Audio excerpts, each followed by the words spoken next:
Hello students, नमस्कार। Solid state की online class में आप सभी बच्चों का हार्दिक स्वागत है। अपनी बात चल रही थी पैकिंग की, और पैकिंग में आपको मैंने 1D की पढ़ा दी, 2D में 2 पढ़ा दी, square close packing, hexagonal close packing. उनकी दोनों की पैकिंग एफिशिएंसी निकलवा दी आपके सामने कि स्क्वायर क्लोज पैकिंग की होती है 78.5 और हेक्सागोनल क्लोज पैकिंग बता दिया आपको 91.6%। ये बात है। फिर मैंने आपको कोऑर्डिनेशन निकलवा दिया कि स्क्वायर क्लोज पैकिंग में तो अपने पास आता है 4 और जो अपने पास हेक्सागोनल क्लोज पैकिंग है उसके अंदर अपने पास आता है 6। ये बात हो चुकी है। फिर हम बात करें 3D की, तो मैंने कहा था 3D में आपके पास 2 तरीके हैं। एक तो आप स्क्वायर क्लोज पैकिंग को आधार मानो और एक आप हेक्सागोनल क्लोज पैकिंग को आधार मानो। जब आपने स्क्वायर क्लोज पैकिंग को आधार माना तो आपके पास एक व्यवस्था तो ये थी कि एटम की जस्ट ऊपर एटम, यानी लेयर के जस्ट ऊपर आप लेयर जमा दो। भाई एटम नहीं है वहाँ पे, तो कोई लेयर होगी कि लेयर के ऊपर लेयर के ऊपर लेयर के बिल्कुल एक व्यवस्था में। उसे बोला था आपने ए टाइप अरेंजमेंट, उसे बोला था आपने ए टाइप अरेंजमेंट, और उससे जो बनने वाली यूनिट सेल थी उसको बताया था आपने एससीसी। ये बात हम कर चुके हैं। अब दूसरी व्यवस्था एक और है, वो बता चुका मैं पुराने लेक्चरों में, अब मैं उसको डिस्कस करूंगा। एक व्यवस्था तो अपने पास क्या थी कि आपने लेयर के ऊपर ये लेयर रखी। अब जो आप दूसरी व्यवस्था रखोगे वो रखोगे 2 लेयर के बीच, मतलब लेयर के बीच में जो स्पेस बचता है, खाली स्पेस, जिसको बोलते हैं अपन अंतराल, जिसको बोलते हैं इंग्लिश में वॉइड्स, उनके ऊपर एटम को जमाने का तरीका कि उनके ऊपर जब व्यवस्था बनती है तो उससे बनने वाली यूनिट सेल क्या होती है और उसे किस प्रकार की व्यवस्था कहा जाता है। अब सुना जाए, अब समझा रहे हैं आपको कि सिंपल क्यूबिक की बात हो गई, और वहां पे मैंने आपको कोऑर्डिनेशन नंबर निकलवाया था उसका कि कोऑर्डिनेशन नंबर वहां पे कितना आता है भाई 6। अब बात कर रहा हूं मैं कि अगर आप एससीपी को आधार मानो 2D को, उसको रिपीट करो आप 3D में, लेकिन व्यवस्था क्या होगी, व्यवस्था क्या होगी कि एससीपी स्क्वायर क्लोज पैकिंग तो अपने पास ये थी, ध्यान रखना डायग्राम को, कि स्क्वायर क्लोज पैकिंग तो अपने पास ये थी कि ये तो अपने पास 2D वाली थी, ये तो थी 2D वाली स्क्वायर क्लोज पैकिंग। इस प्रकार की व्यवस्था थी अपने पास। डायग्राम आप कॉपी में अच्छा बना लेना, मैं तो बोर्ड पे जितना हो सकता है उतना बना रहा हूँ। ये अपने पास थी स्क्वायर क्लोज पैकिंग, ये अपने पास क्या थी भाई, शॉर्ट में लिख देता हूँ एससीपी, और वो भी कौन सी वाली, 2D वाली। ठीक है। अब आपके पास व्यवस्था क्या थी, एक व्यवस्था क्या थी, आप इसको आपने बोला था लेयर ए, कि ये सर ये तो लेयर ए है। अब मैंने क्या बताया था, अगर इस लेयर के ऊपर जस्ट मैं ऐसे कैसे ऊपर लेयर रख दूं तो बनने वाली व्यवस्था बनती थी ए टाइप है, क्योंकि ऐसी कैसी लेयर अगर आप इसके ऊपर जमाओगे तुरंत तो मैं कहूँगा एक दूसरे को पूरी ढक लेंगी। अगर एक दूसरे को पूरी ढक लेंगी तो व्यवस्था बिल्कुल व्यवस्था समान होगी कि नहीं होगी। अगर बिल्कुल व्यवस्था समान हो गई तो मैं कहूँगा अगर ये लेयर ए है तो ऊपर वाली लेयर उससे ऊपर वाली, मैं कहूँगा सारी की सारी लेयर बताओ ए होगी ही नहीं होगी। और उसको बोला था अपने ए टाइप अरेंजमेंट 3D वाला, उससे बनने वाली यूनिट से बता दीजिए मैंने आपको एससीसी।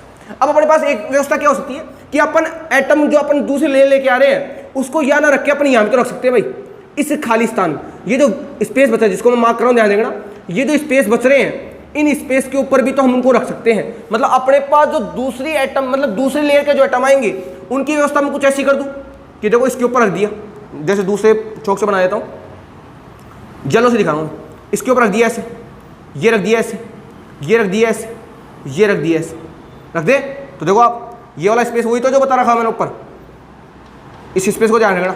ये कौन से स्पेस है, इनको बोला जाता है वॉइड्स। एक क्लास लगेगी वॉइड्स के अलग से, इसको बोलते हैं अपन वॉइड्स, और वॉइड्स को हिंदी में बोलते हैं अपन अंतराल। कितने प्रकार के होते हैं, कौन कौन से समझा दिया जाएगा, वो टेंशन मतलब आप इस चीज़ की। अभी तो आप इस चीज़ को देखो, वो आपको टेंशन लेने की बिल्कुल आवश्यकता नहीं है कि कुछ छोड़ा नहीं जाएगा, सब पढ़ाया जाएगा, बेसिक से लेकर एडवांस तक का सब पढ़ाया जाएगा भाई। ये होगा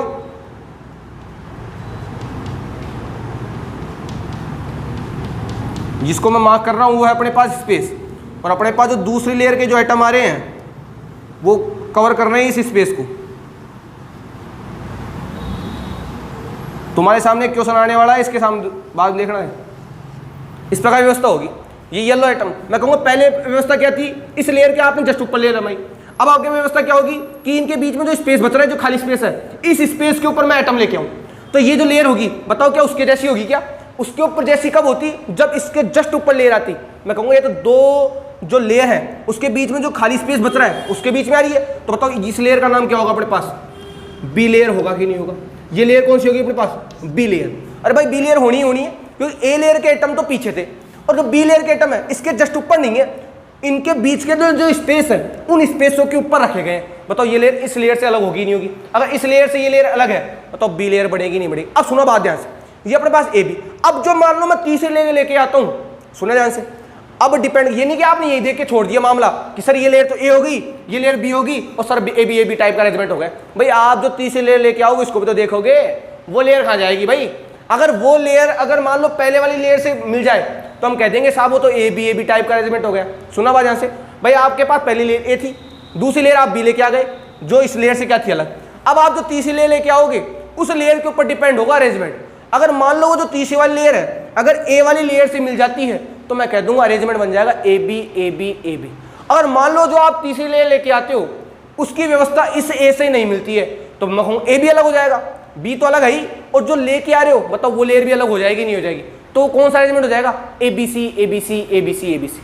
तो मैं कहूँगा अब जो डिपेंड करेगा कि आपके पास जो तीसरी लेयर आ रही है वो किस प्रकार की व्यवस्था में आएगी। अब सुना ध्यान से, आपके पास ए लेयर थी, आपने बी लेयर को उसको खाली स्थान में दिया। अब देखो आपके पास ये येलो का तो स्थान बच गया, अगर मैं इसको इस पिंक से मार्क करूँ, देखो ऐसे इसको डार्क कर दिया मैंने से, जिनको मैं डार्क कर रहा हूँ देखना ये स्पेस कौन से जो बी लेयर से बने थे, जिन स्पेस को मैं मार्क कर रहा हूँ ध्यान देखना भाई उनको, ये स्पेस कौन से हैं जो बी लेयर से बने थे भाई, किस लेयर से बने थे, ये स्पेस वे स्पेस हैं जो आपने बी लेयर से बनाए थे।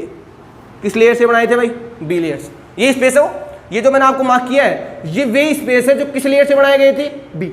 अब जो आप तीसरी लेयर लेके आओगे वो रखोगे इस स्पेस के ऊपर, कहाँ रखोगे, इस स्पेस के ऊपर।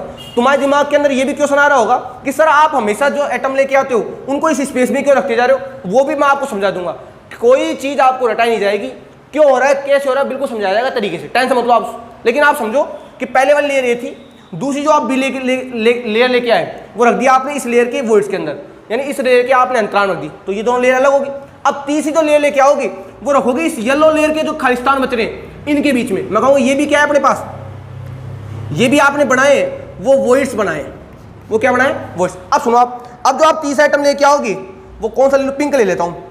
तीसरा जो आप लेके आओगे बताओ वो इस वॉइड्स में आएगी नहीं आएगी। अगर वो इस वॉइड्स के ऊपर आएगी लेयर तो मैं कहूँगा इस वॉइड्स को ऐसे कवर करेगी नहीं करेगी, देखो ध्यान से, कर गई कवर,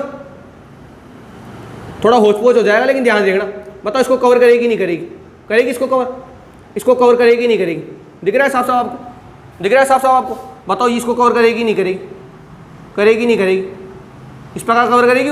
कौन सी लेयर दिख रही है आपको, ये है पिंक वाली लेयर। अगर आप थोड़ा सा इमेजिन कर पाओ तो आपको दिख रहा होगा साफ साफ कि आपके पास जो तीसरी लेयर का एटम आ रहा है, सुना ध्यान से, इंपोर्टेंट हमारी स्टार्ट हो गई, जो आपके पास तीसरी लेयर का जो एटम आ रहा है बताओ वो ए लेयर के ऊपर ही सुपरइम्पोज हो रहा ही नहीं हो रहा, यानी जिस प्रकार की व्यवस्था ए में थी वही व्यवस्था बताओ जो नेक्स्ट लेयर आ रही है उसमें हो रही कि नहीं हो रही। जैसी व्यवस्था ए में थी, देखो आप ए लेयर का एटम ये था, ए लेयर का नीचे एटम ये था, तो मैं कहूँगा इसके जस्ट ऊपर वाला एटम होगा ही नहीं होगा, नीचे वाली जैसी लेयर ए थी वैसी व्यवस्था। देखो अगर आप इस पिंक को देख रहे हो तो मैं कहूँगा ग्रीन के ऊपर है कि क्या आपको उसको देख के ग्रीन वाला एटम दिख रहा है क्या, मैं कहूँगा ये व्यवस्था तो बताओ वापस ए बनेगी नहीं बनेगी, क्योंकि ये जो आप तीसरी लेयर लेके आए हो, आप ये जो आप लेके आए हो, ये जो आप ले इसको देखना यहाँ से, जिसको मैं मार्क कर रहा हूँ उसको देखना, ये जो आप एटम जो डार्क दिख रहे होंगे आप साफ साफ, ये जो आपको व्यवस्था दिख रही है मैं कहूँगा ये व्यवस्था हरे वाले जो एटम है यानी जो ए लेयर वाले एटम है बताओ उनके ऊपर दिख रही नहीं दिख रही, तो बताओ ये लेयर भी कौन सी बनेगी, ए लेयर, कौन सी बनेगी, ए लेयर। तो इस व्यवस्था को क्या बोलेंगे हम, ए बी टाइप अरेंजमेंट, और वो भी कौन से वाला, 3D वाला। कौन से वाला भाई, 3D। वहाँ तो बनाया था आपने ए टाइप अरेंजमेंट, और यहाँ भी कौन सा बना दिया आपने, ए बी टाइप अरेंजमेंट, जो बना चुका बोर्ड के ऊपर साफ से देख लेना ध्यान से, बन गई व्यवस्था। और इससे जो बनने वाली यूनिट सेल है वो यूनिट सेल कहलाती है भाई बीसीसी। क्या कहलाती हो, एसिस नहीं भाई ध्यान, इससे बनने वाली यूनिट सेल कहलाती है बीसीसी। जब आपने ए व्यवस्था ली थी, ए व्यवस्था ली थी 3D वाली, तो उससे जो बनने वाली यूनिट सेल थी अपने पास थी एससीसी। लेकिन अगर आपने ए बी व्यवस्था ले ली 3D वाली, तो उससे जो बनने वाली यूनिट सेल वो होगी अपने पास बीसी। कई बार एग्जाम में क्वेश्चन पूछा जाता है बताओ बीसीसी यूनिट सेल है वो किस प्रकार की व्यवस्था से बनाई जाती है, तो आप कह दोगे वो किस प्रकार की व्यवस्था से बनाई जाती है, ए बी टर्म, और वो भी कौन से वाले, 3D वाले। 2D भाई 2D ले ली तो आप कौन सी बना दोगे, हेक्सागोनल क्लोज पैकिंग। 3D ले लेंगे तो कौन सी बन जाएगी, बीसीसी। बात समझ आ गई। तो इस प्रकार की व्यवस्था किसका निर्माण हो जाता है भाई, बीसी यूनिट सेल का। एक अच्छा डायग्राम आपके सामने बोर्ड में बनाया हुआ है, शायद आपको दिख रहा हो साफ साफ, शायद लगता है कि पूरा डायग्राम आपको साफ साफ दिख रहा होगा, होचपोच नहीं हो रहा होगा, बिल्कुल कलर चौक का यूज़ किया जहाँ तक पॉसिबिलिटी हो रही है सबसे अच्छा करने की सोच रहा हूँ भाई, ताकि आपको बिल्कुल ऐसा लगे नहीं कि सॉलिड कुछ ऐसे होचपोच हो रहा है, मामला को दिख नहीं रहा। बिल्कुल लग रहा होगा आपको कि वाकई में जो आपके पास जो तीसरी लेयर का आइटम आ रहा है वो ग्रीन लेयर के जस्ट ऊपर से दिख रहा है, आप दिख रहा है, तो शायद ये लेयर भी इस जैसे होगी इसलिए बोल दिया इसको ए। तो मैं कहूँगा टोटल अरेंजमेंट कौन सा हो जाएगा, ए बी। और मान लो अगर ये इसके ऊपर सुपर इम्पोज नहीं होता तो क्या बोल देते हम उसको, ए बी सी, लेकिन हो रहा है तो क्या बोल देंगे हम उसको, ए बी टाइप व्यवस्था। अब सुनो ध्यान से, इस व्यवस्था को बोलते हैं अपन बीसीसी। क्या बोलते हैं, बीसीसी। अब देखना है कि सर आप ये इससे बीसीसी कैसे बनाने लाओगे, ये जो व्यवस्था है उससे बीसीसी कैसे बनेगी। तो मैंने कहा था अगर आपको इस व्यवस्था से BCD दिखाना है तो आपको कोई ना कोई एटम का क्या करना पड़ेगा, चयन करना पड़ेगा। किसी न किसी व्यवस्था का क्या करना पड़ेगा, चयन करना पड़ेगा। अब वो चयन कैसा होगा, मान लो अगर मैं इसको बॉक्स करूं यहां से, इस व्यवस्था को जो मैं आपके सामने जो ब्लू चौक से दिखा रहा हूं, ये सिलेक्शन कर रहा हूं भाई एटम का, इस व्यवस्था का चयन कर लिया। ये जो मैंने बॉक्स किया है इस व्यवस्था का कर लिया मैंने चयन, इस व्यवस्था का क्या कर लिया मैंने चयन। इसको लेके आ रहा हूं बाहर, क्योंकि मेरे को दिखाना है तो दिखाऊंगा पहले मैं। तो देखो आप, ये जो पिंक वाले एटम है, ये तो आपको दिख रहे होंगे पिंक वाले एटम, इसके पीछे ग्रीन वाले एटम होंगे नहीं होंगे, तो मैं कहूँ ग्रीन वाले एटम कुछ ऐसे होंगे। ये कौन सी लेयर वाले एटम है भाई, ए लेयर वाले, ऐसा ही। फिर आपने जो ये वॉइड्स बनाते, देखो ये वाला वॉइड्स, इसके अंदर किसको रखा था भाई, येलो वाले एटम को। मैं कहूँगा ये अपने पास वॉइड्स था और इस वॉइड्स में किसको रखा था आपने, इस येलो वाले एटम। ये व्यवस्था है देख लो। और इस वॉइड्स के ऊपर जो बना था उसके ऊपर देखो ये पीछे अपने पास कौन सा हो गया, ये हो गया। हाँ भाई, अब इसके ऊपर कौन से एटम है, ये 4 पिंक वाले। तो ये देखो 4 पिंक वाले बना दिए इस प्रकार, ये बना दिए 4 पिंक वाले। अब ये सुपर इंपोज करेंगे, ध्यान रखना इस चीज का, और दिखाने के लिए बना रहा हूं। ये लेयर कौन सी, येलो वाली कौन सी लेयर है भाई, ये येलो वाली लेयर अपने पास बी लेयर, और ये अपने पास वापस कौन सी बन जाएगी, ए लेयर। इसलिए तो बोला था अपने से बी टाइप अरेंजमेंट, ऐसी व्यवस्था है। तो मैं कहूँगा देखो, अगर आप ध्यान से देखो तो कुछ इस प्रकार से है, नीचे 4 एटम रखे हुए, उसके बीच में एटम है और उसके ऊपर 4 एटम है, ऐसी व्यवस्था दिख रही होगी आपको, तो नीचे के 4 एटम। लेकिन अगर आप ध्यान से देखो तो मैंने आपसे कहा था BCC के अंदर जो एटम, सुना ध्यान से, पहले इसको समझाता हूँ फिर समझाऊंगा BCC कैसे बना। नीचे क्या रखा है, नीचे 4 ग्रीन एटम, 1 2 3 4 है 4। फिर आपने इन 4 एटम को जब आप साथ साथ रखोगे, 1 एटम 2 एटम 3 एटम 4 एटम, बताओ बीच के अंदर स्पेस खाली होगा नहीं होगा भाई। अगर 4 बोलो को आप साथ साथ रखते हो, बताओ बीच के अंदर स्पेस होगा नहीं होगा। उस स्पेस में किसको रख दोगे आप, येलो वाले एटम रख दिया। सुना ध्यान से, इमेजिन करना, 4 ग्रीन एटम है, 1 2 3 4, यानी 4 ग्रीन एटम की बॉल है। उन बॉल के बताओ बीच के अंदर स्थान बनेगा नहीं बनेगा, खालिस्तान। उस खालिस्तान में कौन सी बॉल रख दोगे आप, येलो वाली रख दी। अब येलो बॉल के ऊपर क्या होगी, 4 पिंक बॉल, 1 2 3 4 दिख रही है आपको। मैं कहूँगा 4 पिंक बॉल तो ऊपर है, बीच के अंदर येलो बॉल है और 4 ग्रीन बॉल नीचे है कि नहीं। बताओ आपको BCC टाइप स्ट्रक्चर दिख रही नहीं दिख रही, सोचो। 4 ग्रीन बॉल तो नीचे, बीच के अंदर बॉडी का सेंटर ही तो है, बीच के अंदर दिख रहा है आपको येलो बॉल, और ऊपर कौन सी बॉल दिख रही है आपको, पिंक बॉल। तो 4 पिंक बॉल ऊपर, बीच में येलो बॉल, और नीचे वाली कौन सी बॉल है, 4 ग्रीन बॉल। सॉरी, हाँ तो भाई वो थोड़ा सा कुछ मिस्टेक हो जाती है इंटरनेट की वजह से। चलो फिर आगे।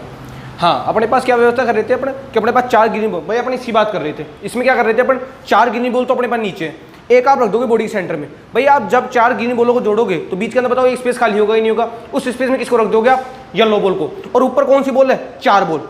मैं कहूँगा 4 बॉल तो नीचे है, 1 बॉल उसके वॉइड में, और 4 बॉल ऊपर है। बताओ आपको BCC टाइप स्ट्रक्चर दिख रहा नहीं दिख रहा।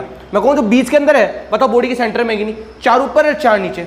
तो मैं कहूँ व्यवस्था कुछ प्रकार से है कि 4 बॉल तो नीचे, एक बीच के अंदर बॉडी सेंटर के अंदर, और 4 बॉल क्या है ऊपर, पिंक कलर की बॉल। अगर मैं इसको एक क्यूब में दिखाना चाहूँ तो मैं कहूँ, अगर मान लो एक क्यूब बनाऊँ मैं इधर, तो मान लो ये क्यूब है अपने पास, देखना ध्यान से इस चीज को। ये अपने पास क्या है, क्यूब है, ये क्यूब। अब सुना, 4 ग्रीन बॉल तो नीचे है, ये रही भाई 4 ग्रीन बॉल, ये रही 4 ग्रीन बॉल, और फिर कह रहा हूं ये बॉलें आपस में क्या करती है, एक दूसरे को टच स्पर्श कर रही है, दिखाने के लिए ऐसा है। एक बॉल कहाँ है, इसके बीच में, ये वॉइड यही होगा। अगर मान लो अगर इसको दिखाया तो ऐसा दिखता है यहाँ पे, लेकिन मैं कहूँगा अगर मान लो आप बॉल को 3D मानते हो, बताओ बीच के अंदर आया नहीं है, तो मैं कहूँ येलो बॉल की पोजीशन कुछ इस प्रकार से कि येलो बॉल अपने पास यहाँ है, और अपने पिंक बॉल जो है, पिंक बॉल जो है 4, वो ये रही 4। ऐसी व्यवस्था बन रही है, देख लो आप सामने, ऐसा ही है। 4 ग्रीन बॉल तो नीचे बना दी, एक उसके बीच में बना दी, और 4 बॉल ऊपर पिंक में बना दी।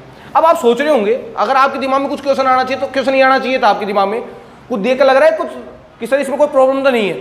देखो, अगर आपको याद हो तो मैंने आपको ए और आर के रिलेशन पढ़ाए थे, अगर आपको याद हो तो मैंने आपको ए और आर के रिलेशन बताए थे, और मैंने कहा था ए आर के रिलेशन में जो SCC यूनिट सेल है उसके अंदर जो परमाणु है अक्ष के अलोंग मैं को आपस में ऐसे टच करते।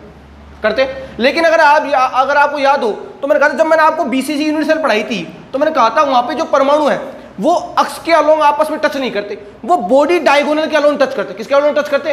मैंने कहा था जब आप BCC की बात करते हो तो वहां पे जो परमाणु आते हैं वो ये जो बॉडी डायगोनल है इसके अलोंग टच करते हैं आपस में। और जो FCC है उसके अंदर किसके अलोन टच करते हैं, फेस डायगोनल। मतलब वहां पे जो परमाणु है, सुना ध्यान से बात, ये बात वेरी वेरी इंपॉर्टेंट है, BCC के अंदर जो परमाणु है वो आपस में टच नहीं करते भाई, वो करते हैं बॉडी डायगोनल। बॉडी डायगोनल जानते हो ना, अगर दो अपोजिट सेंटर को मैं मिला दूं इसको बोलते हैं बॉडी डायगोनल। तो एक परमाणु तो वहां पे होगा, एक एटम यहां पे होगा और एक एटम यहां पे होगा। अगर तुम अंदाजा लगा पाओ तो मैं कहूंगा ऊपर वाली कौन सी बॉल है, पिंक, तो एक पिंक बॉल तो वहां पे होगी, बीच में कौन सी बॉल होगी, येलो, और नीचे कौन सी बॉल होगी, ग्रीन। देखो पिंक बॉल तो ऊपर वाली, एक बीच में येलो बॉल और लास्ट में कौन सी रहेगी, ग्रीन वाली। मतलब बॉडी डायगोनल पे 3 बॉल आपस में टच करती है, पिंक वाली, येलो वाली, ग्रीन वाली। बॉल बड़ी होगी ये बॉल, ये वाली येलो बॉल और ये वाली ग्रीन बॉल। मैं कहूंगा बॉडी जो BCC यूनिट सेल है इसमें ये 3 परमाणु आपस में टच करते हैं।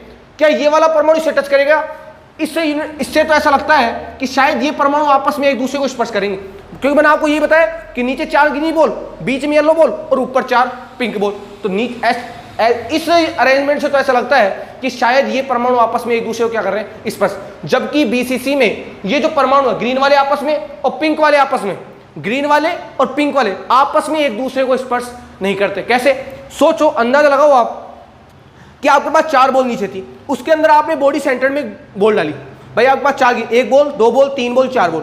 जब उसके अगर वॉइड्स में, जब आप उसके खालिस्तान के अंदर एक बॉल डालोगे तो बताओ जैसे आप उस बॉल को उसके अंदर फिट करोगे, बताओ ये 2 बॉल एक दूसरे दूर होंगी नहीं होंगी, बताओ ये दोनों बॉल एक दूसरे दूर होंगी नहीं होंगी। भाई आपके पास 4 बॉल का एक क्यूब सेंटर था, उसके बीच में आपने बॉल को फिट किया, तो मैं कहूँ ये दोनों बॉल एक दूसरे दूर हो जाएंगी और ये दोनों बॉल भी एक दूसरे से क्या हो जाएंगी, दूर। बताओ होगा ही नहीं होगा। मैं कहूँ ये जो आपने 2 व्यवस्था बनाई है एक साथ जोड़ के, बताओ ये व्यवस्था में गड़बड़ है कि नहीं। तो मैं कहूँगा जब आप BCC की बात करोगे तो व्यवस्था कुछ इस प्रकार से होगी, देखना बोर्ड के ऊपर बना रहा हूं मैं।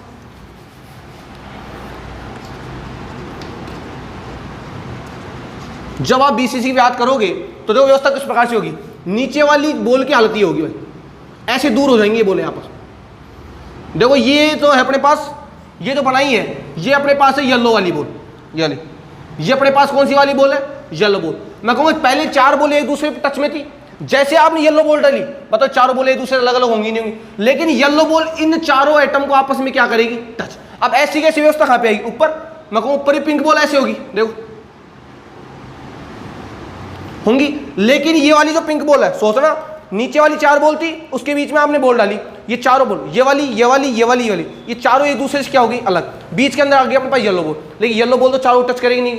और ऐसी कैसी व्यवस्था ऊपर होगी, तो बताओ ऊपर वाली जो लेयर के एटम है क्या नीचे वाली ग्रीन लेयर के एटम को टच करेंगे, क्या नहीं करेंगे। भाई बीच के अंदर येलो बॉल आ गई ना, तो येलो बॉल ऊपर वाली लेयर को और नीचे वाली लेयर को आपस में टच नहीं करने देगी। लेकिन जो येलो बॉल का एटम है ऊपर वाले को भी 4 को टच करेगा और नीचे वाले को भी 4 टच करेगा नहीं। भाई येलो वाला जो बॉल वाला एटम है नीचे वाले को भी 4 को टच कर रहा है और ऊपर वाले 4 को भी टच करेगा नहीं करेगा। तो बताओ अगर मैं इसकी समन्वय संख्या निकालना चाहूं, बताओ 8 आएगी नहीं आएगी, 4 तो ऊपर की और 4 नीचे की, बताओ 8 आएगी नहीं आएगी, आएगी नहीं आएगी। और मैंने कहा था समन्वय संख्या पूरी की पूरी यूनिट सेल के अंदर क्या होती है, कांस्टेंट। अगर यहाँ पे 8 है तो आप पूरी यूनिट सेल में कहीं देख लो, आपको कोऑर्डिनेशन में हमेशा क्या मिलेगा भाई, 8, क्योंकि आपके पास येलो बॉल है वो नीचे वाले को 4 को टच कर रही है और ऊपर वाले एटम को 4 को टच कर रही है। तो मैं कहूँगा अगर इस टाइम अगर मैं इसकी कोऑर्डिनेशन नंबर निकालना चाहूँ तो बताओ कितना आएगा, 8, क्योंकि ये जो येलो बॉल है ऊपर वाले को 4 को टच कर रहा है और ये नीचे वाले को भी 4 को टच कर रहा है। तो बताओ इसकी समन्वय संख्या कितनी निकल के आएगी, 8। तो मैं कहूँगा BCC के अंदर जो कोऑर्डिनेशन नंबर होता है वो कितना होता है, 8, जबकि SCC में कोऑर्डिनेशन नंबर कितना पढ़ा था अपन ने, 6। बता दिया आपको। ये बात थी अपने पास BCC, ये बात किसकी थी, BCC। एक बार फिर रिवाइज करा रहा हूँ। अगर आपके पास SC स्क्वायर क्लोज पैकिंग है, अगर आप उसके ऊपर ऐसी कैसी व्यवस्था करते हो तो मैं कहूँगा AA टाइप का अरेंजमेंट बनेगा। कौन से वाला, 3D वाला। ध्यान रखना 2D वाले नहीं, 3D वाले की बात कर रहा हूँ। अगर आपने 2D वाला ले लिया तो आपके पास बन जाएगी स्क्वायर क्लोज पैकिंग। अगर आपने 3D वाला लिया तो आपके पास बने कौन सी, SCC। और मैंने कहा था SCC के अंदर अवयवीकरण होता है, कहाँ पे, व्यवस्थित घन के कोनों पे। पैकिंग एफिशिएंसी निकलवा दी और कोऑर्डिनेशन निकलवा दिया आपके पास 6। फिर अपने बताया था कि हमारे पास दूसरी व्यवस्था क्या हो सकती है, इनकी स्पेस में रखने के लिए। तो ये लेयर A तो ये भी हो जाएगी और तीसरी व्यवस्था क्या होगी, C वाली। लेकिन मैं कहूँ जब तीसरी आप लेयर लेके आओगे, बताओ A वाली लेयर को सुपर इम्पोज करेगी नहीं करेगी। तो मैं कहूँ ये व्यवस्था भी कौन सी, AB ये कौन सी वाली, 3D वाली। और इससे बनने वाली यूनिट क्या होती है, BCC व्यवस्था। मैंने आपको बता दी इस प्रकार व्यवस्था होगी। तो मैं कहूँगा जब भी आप इसका अरेंजमेंट बनाओगे तो क्या इस प्रकार का बनाओगे कि नहीं, कैसा बनाओगे आप, क्योंकि इसके अंदर कुछ गड़बड़ है, आप बनाओगे ऐसे कि इस प्रकार व्यवस्था होगी, बीच के देखो ऐसे बीच के अंदर एटम आएंगे ऐसे। ये अपने पास कौन से वाली बोर्ड है, ये बॉडी सेंटर वाला, और ये वाले कौन से अपने पास, कॉर्नर वाले एटम। ऐसी व्यवस्था होगी, इस प्रकार की व्यवस्था पाई जाएगी किसके अंदर, किसके अंदर पाई जाएगी, body centred cubic unit cell. तो ये तो अपने पास थी SCC और BCC। इस प्रकार अपनी स्क्वायर क्लोज पैकिंग वाला यानी स्क्वायर क्लोज पैकिंग का यूज करके 3D की पैकिंग अपने पास हो गई कंप्लीट। अब अपने पास लास्ट टॉपिक और रह गया पैकिंग में, और वो रह गया अपने पास हेक्सागोनल क्लोज पैकिंग। यानी हमको पढ़ना है इस पैकिंग के अंदर कि हेक्सागोनल क्लोज पैकिंग का यूज करते हुए कितने प्रकार की 3D पैकिंग पॉसिबल होती है। यानी आप हेक्सागोनल क्लोज पैकिंग का उपयोग करते हुए कितनी प्रकार की 3D पैकिंग बना सकते हो, यहाँ तक की बात करनी है। अब उसके बाद आपके पास पैकिंग का टॉपिक कंप्लीट हो जाएगा, और उसके बाद लास्ट टॉपिक रह जाएगा आपके पास सॉलिड के अंदर डेंसिटी यानी घनत्व। उसके बाद हमको जो टॉपिक पढ़ना है, एक पार्ट कंप्लीट हो गया, सेकंड पार्ट जो आपके पास है वो पूरा थ्योरेटिकल है, उसके अंदर पढ़ने पड़ेंगे हमको डिफेक्ट, यानी हमको पढ़ने पड़ेंगे ठोसों में दोष और उसके चुंबकीय गुण। फिर आपका ये सॉलिड स्टेट का चैप्टर है वो भाई कंप्लीट हो जाएगा, बेसिक भी और एडवांस। जब तक धन्यवाद, और इस डायग्राम को तरीके से नोट कर लेना। बाकी मैं नोट्स बना के दूंगा आपको, प्रॉब्लम आपको आनी नहीं चाहिए, लेकिन देख लो कि अरेंजमेंट किस प्रकार होता है। मैं कोई आपको रटवाया नहीं, बिल्कुल जो व्यवस्था है उससे बना के बताया कि वाकई में इससे तो ऐसे, उससे तो ऐसे कैसे बनता है और इससे BCC किस प्रकार बनता है। धन्यवाद।